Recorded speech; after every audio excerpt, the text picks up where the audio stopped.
सभी लोगों को जय माता दी।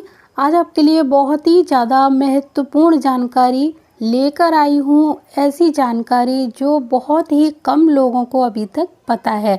तो आइए शुरू करते हैं। वो कौन सी जानकारी है?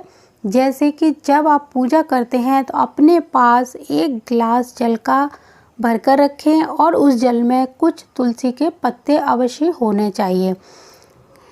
जब आप पूजा कर लें उसके पूजा करने के तुरंत बाद तुलसी के पत्तों को निगल जाएं और जल को ग्रहण करें। इस जल को आप अपने घर के अन्य सदस्यों के साथ भी शेयर कर सकते हैं। इसके अलावा आप इस जल को पूरे घर में छिड़क भी सकते हैं। दूसरा हमारा एक टिप्स है यानी उपाय है कि आप जब भी जोत जलाते हैं, भगवान की संध्या वंदन करते हैं, आरती करते हैं, तो जोत को आप ऐसी प्लेट में रख देते हैं। ऐसा बिल्कुल भी नहीं करना चाहिए।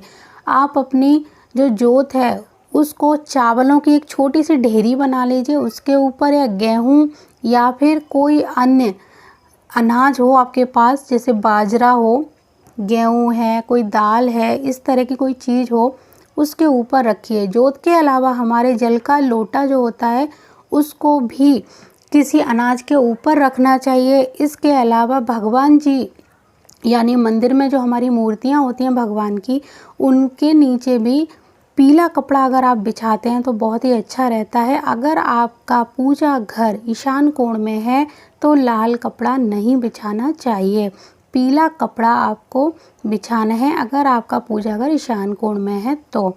और अपने जल के लोटे के नीचे अपनी जो जोत है जो जलाते हो उसके नीचे, इसके अलावा अगर शंख है आपके घर में तो शंख के नीचे कुछ मुट्ठी चावल या फिर गेहूं रखने चाहिए और उनको दूसरे दिन हटाकर पक्षियों को या फिर किसी गौशाला में गाय को खिला देना चाहिए।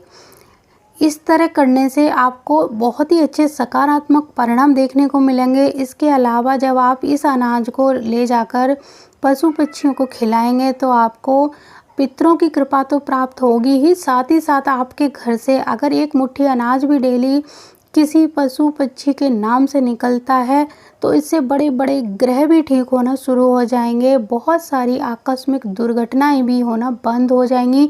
रुके हुए आपके कार्य बनना शुरू हो जाएंगे। आपको थोड़ा सा अनाज रखना है, बहुत ज़्यादा नहीं रखना है। अगर आप जरा सा यानी एक एक चम्मच अनाज भी किसी शंख या कलश या फिर जोत के नीचे रखेंगे, क्योंकि कहा जाता है कि पूजा की कोई भी सामग्री सीधे ज़मीन पर नहीं रखनी चाहिए, उसके नीचे कुछ अनाज बिछा लेना चाहिए और इस अनाज को ले जाकर गौशाला में गाय को खिला सकते हो।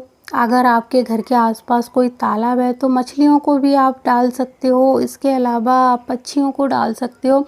तो इस अनाज का इस तरह से यूज हो जाएगा, ये किसी के खाने के काम आ जाएंगी। जिस तरह की जो सकारात्मक या नकारात्मक ऊर्जा होती है घर में, अगर हम जैसा काम करते हैं वो उसी तरह अपना रूप धारण कर लेती है। यानी कि अगर कोई नकारात्मक ऊर्जा हो घर में, पूजा पाठ या कोई शुभ कार्य नहीं होते हैं, तो वो जो नकारात्मक ऊर्जा है वो और ज़्यादा नकारात्मक होना शुरू हो जाती है। तो जब घर में नकारात्मक ऊर्जा हो तो उस समय हमें इस तरह के कार्य प्रारंभ कर देने चाहिए। इसी तरह अगर सकारात्मक ऊर्जा घर में है और हम चाहते हैं कि वो बनी रहे तो संध्या वंदन यानी शाम की आरती करना घर में बहुत ही ज़्यादा ज़रूरी है।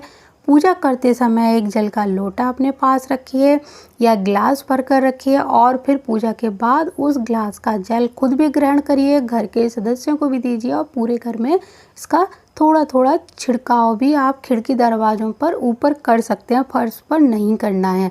आपको इधर उधर दीवारों पर कर सकते हो। इससे कोई बहुत बड़ी ये नहीं कह सकते कि बहुत बड़ी आपदा टल जाती है, लेकिन हाँ इससे सकारात्मकता आना शुरू हो जाती है, बीमारियां घर से दूर रहना शुरू हो जाती हैं। और जब हमारा मन इस तरह की सोच बना लेता है तो हमारे साथ फिर अच्छा ही होता है। मुझे पूरी उम्मीद है आपको ये जानकारी बहुत अच्छी लगी होगी। अगली बार कुछ अच्छी जानकारी के साथ फिर से हाजिर होती हूँ। तब तक के लिए जय माता दी, जय गुरुदेव और जय श्री राम।